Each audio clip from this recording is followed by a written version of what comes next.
There is a town in the middle of Canada's prairies where the streets have names like Valentine Avenue and Pucker Up Alley, where every single February, love letters flood in from countries like Japan, Germany, and Turkey, where couples fly thousands of kilometers just to get married. That town has a population of 50 people. 50! The towns we are about to talk about in this video are not your typical little communities with a coffee shop on Main Street. Some of them barely have a main street. One of them is named after a dead Austrian composer. And yes, the streets match. One of them has an underground tunnel network that may or may not have once hidden Al Capone. One of them bragged about being bigger than New York City before New York City had even heard its name. Subscribe right now because these are 10 real towns inside one Canadian province that will make you question what the word normal even means. Let's go.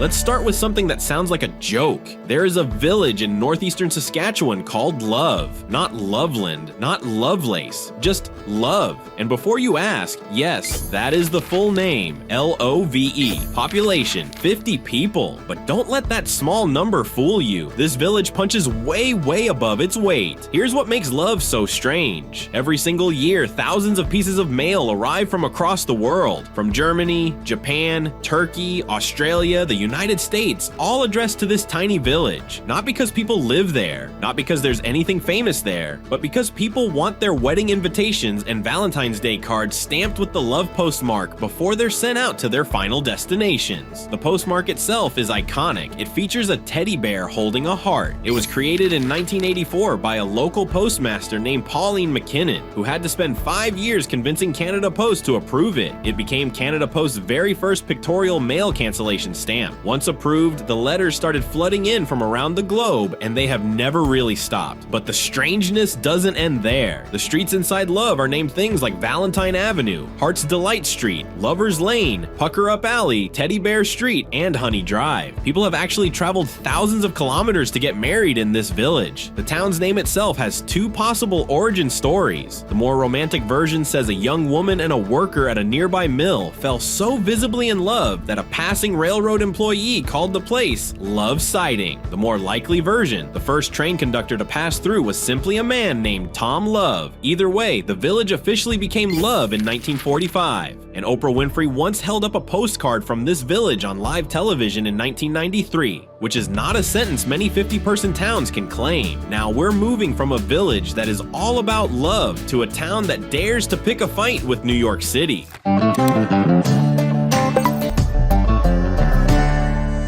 Okay, so picture this. You are driving across the flat Saskatchewan prairie. Nothing but wheat fields and sky for kilometers in every direction. And then you roll into a small town of about 2,000 people, and the first thing you see is a sign that reads, "New York is big, but this is bigger." That is the official town slogan, the actual, real, government-approved slogan for the town of Biggar, Saskatchewan, Canada. Population around 2,000, and they are absolutely unapologetic about comparing themselves to one of the most famous cities on Earth. Here is the beautiful backstory. In 1914, a survey crew came through town. They had apparently had a bit too much to drink, and in a moment of inspired nonsense, painted that slogan onto a town sign as a prank. The townspeople saw it the next morning. Did they paint over it? Did they shake their heads and call it embarrassing? No, they loved it. They left it exactly where it was for the next 40 years. Then in 1954, the town officially adopted it as their real slogan. The town was actually named after a man named William Hodgins Biggar, who was the general counsel of the Grand Trunk Pacific Railway. No joke.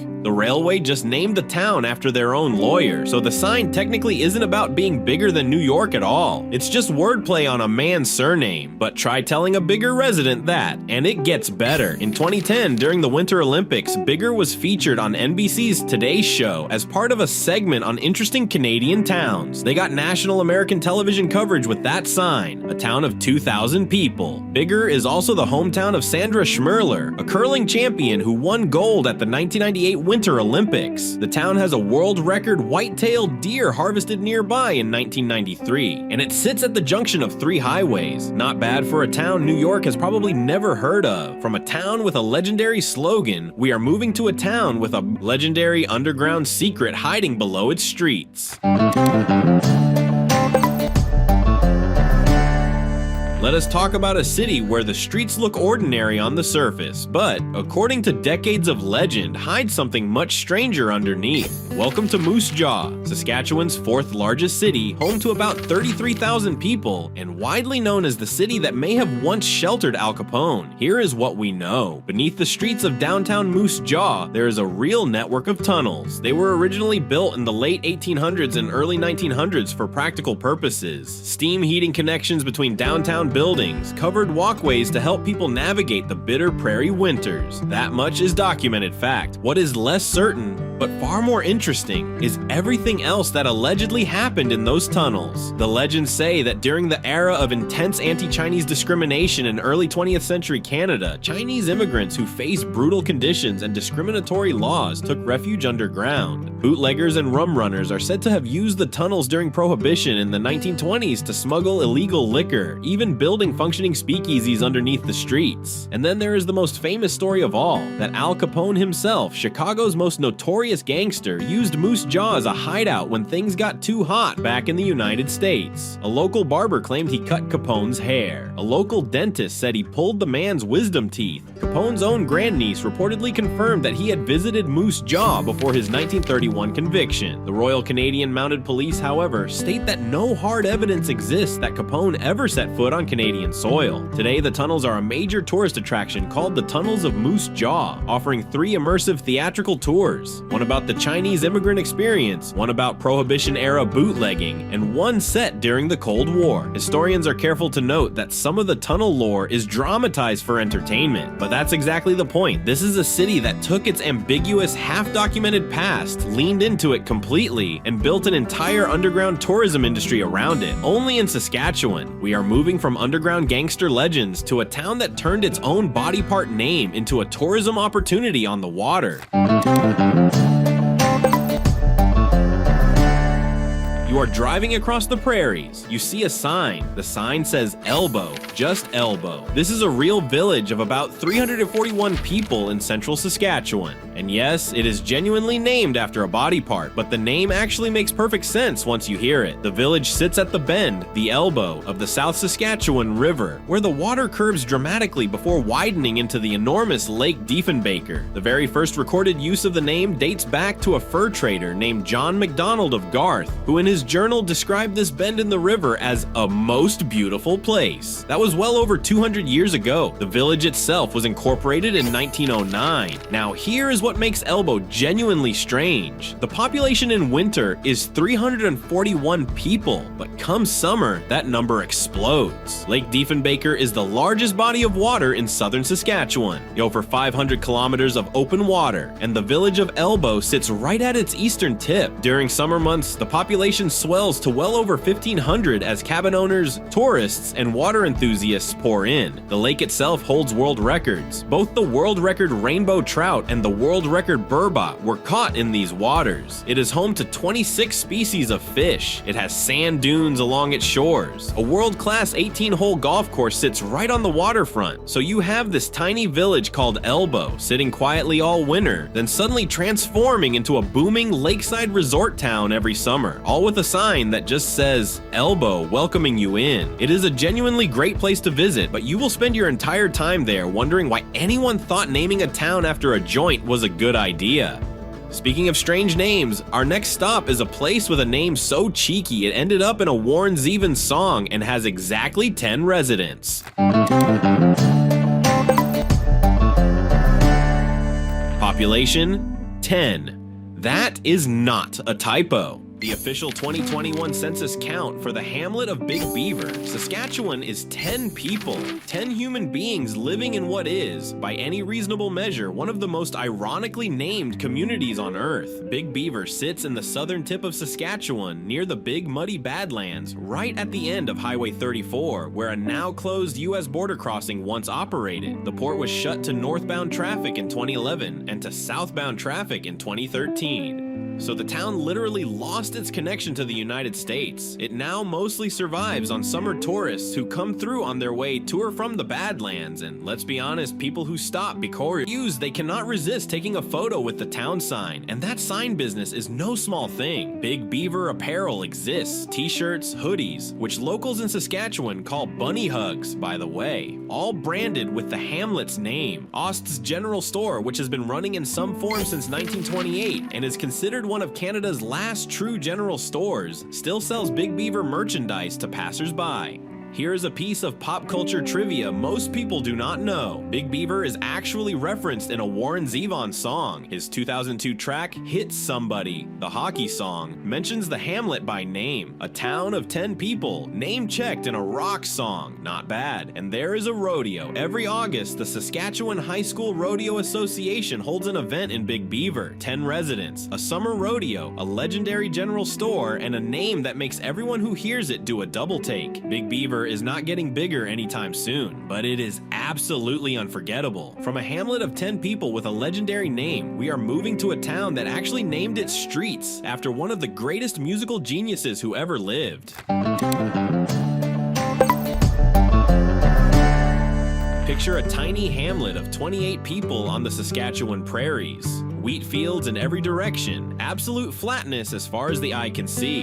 And then you notice the street signs. Beethoven Avenue, Handel Street, Bach Boulevard, and at the center of it all, the town itself called Mozart. This is a real place. Mozart, Saskatchewan was originally founded in 1907 by Icelandic settlers who named it Lockstall. Then in 1909, the railroad came through and a local woman named Julia Lund, who was, by all accounts, an excellent pianist, decided the community deserved a more musical identity. She renamed the entire town after her favorite composer, Wolfgang Amadeus Mozart, and then, for good measure, she named the streets after other classical composers. The hamlet has taken this identity seriously ever since. In 1991, to commemorate the 200th anniversary of Mozart the composer's death, the local postmaster created a special commemorative postmark. That same year, the hamlet hosted a live concert in the local hall, performed by members of the Regina Symphony Orchestra, playing Mozart's works. The event was recorded and broadcast on CBC television, and then, in 2010, A Question About Mozart, Saskatchewan appeared on a syndicated episode of Who Wants to Be a Millionaire. The question was about the fact that most of the streets are named after classical composers. So this hamlet of fewer than 30 people has been on national television twice. The 2021 census counted 28 residents. 28 people in a town that has a monument to one of the most celebrated artists in all of Western civilization in its very name. There is something genuinely beautiful about that, and also very, very strange. From a hamlet that worships classical music to a village that decided its name should carry an entirely different kind of swagger. You could almost call it a climax.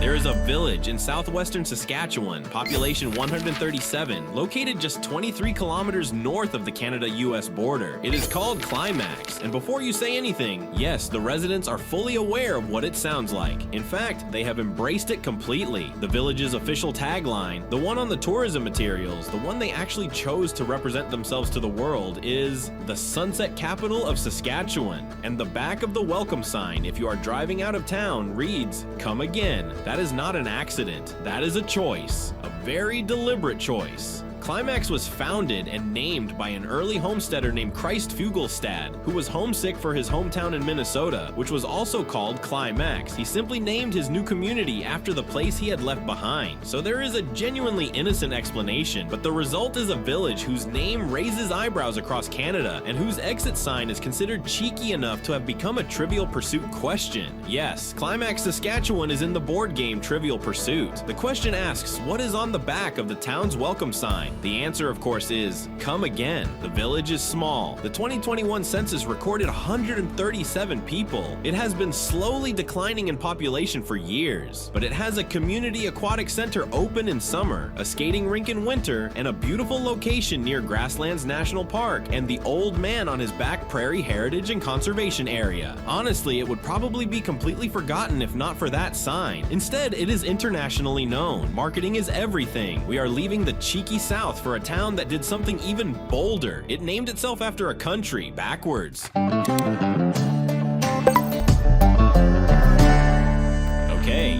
word Canada. Now spell it backwards. A-D-A-N-A-C, Adanac. That is the name of a hamlet in west central Saskatchewan, located just 5 kilometers east of the town of Unity. It is literally Canada spelled in reverse. And yes, this was intentional. The hamlet sits within the Round Valley Rural Municipality and has been around for many decades. Its post office operated until 1985 before closing, and at its most populated point, the community was a small but functioning farming hamlet. Today it is widely described as a near-ghost town. A Flickr photographer who visited years ago noted that the population had dwindled to just 2 people, though current census data lists it as a hamlet with no formal population count. What makes Adanac so fascinating is not just the wordplay of the name, though that alone is remarkable. It is the fact that someone looked at the word Canada, flipped it around, decided that was a perfectly good name for a place, and the community ran with it for decades. In Saskatchewan alone, there are multiple hamlets and ghost towns that play with names in absurd ways. Elbow, Eyebrow, Forget, Primate, but Adanac is the one that somehow managed to name itself after the entire country, just backwards. You could drive right past Adanac today and not even notice it was there. Just a sign on a highway 5 kilometers from Unity, quietly announcing that you are in a place that is the mirror image of the entire nation. That is genuinely one of the strangest things a town can do, and we respect it completely. From a hamlet named with a puzzle to a village named after a body part, one that fits perfectly on a map, but sounds bizarre every time you say it.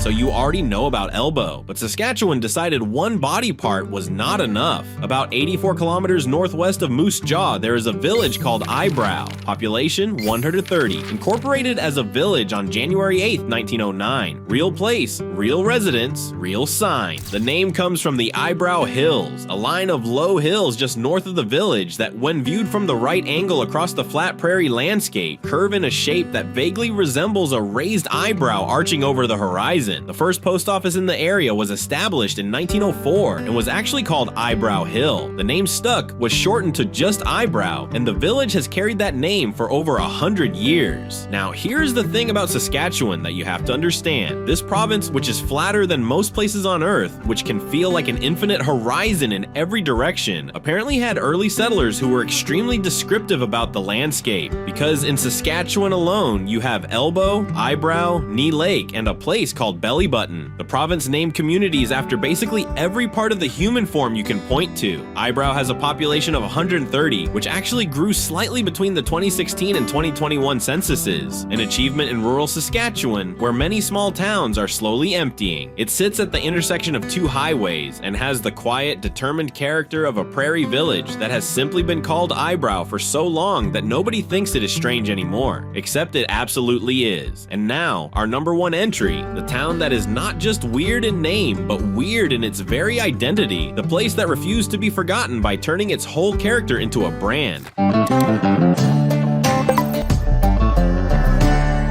The name is pronounced Forgier.